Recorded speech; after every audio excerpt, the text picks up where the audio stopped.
Navjivan arts and commerce college Dahod ખાતે વર્ષ 2026-27 માટે સ્ટુડન્ટ યુનિયનની બિનહરીફ વરણી કરાઈ।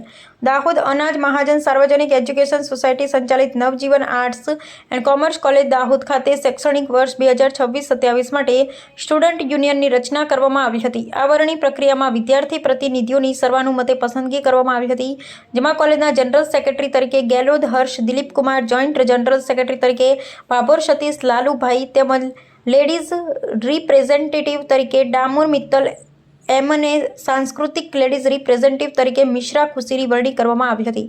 આ ઉપરાંત સ્પોર્ટ્સ સેક્રેટરી તરીકે નીનામા અર્જુન આર અને લાઇબ્રેરી સેક્રેટરી તરીકે ભાભોર ભારતીબેનની નિમણૂક કરવામાં આવી હતી। આ સમગ્ર વરણી પ્રક્રિયા કોલેજની સાંસ્કૃતિક સમિતિના નીચા હેઠળ સુચારુ રૂપે સંપન્ન થઈ હતી। નવનિયુક્ત સ્ટુડન્ટ યુનિયનના તમામ હોદ્દેદારોને સંસ્થાના આચાર્ય doctor BR Bodar, vice principal doctor Haresh K Panchal, સાંસ્કૃતિક સમિતિના કોઓર્ડિનેટર પ્રા જીજી સંગાડા, સમિતિના સભ્યો તેમજ સમગ્ર કોલેજ પરિવાર દ્વારા હાર્દિક અભિનંદન અને તેજસ્વી ભવિષ્ય માટે શુભેચ્છાઓ પાઠવવામાં આવી। અહેવાલ માજુભાઈ બારિયા, દાહોદ જિલ્લા।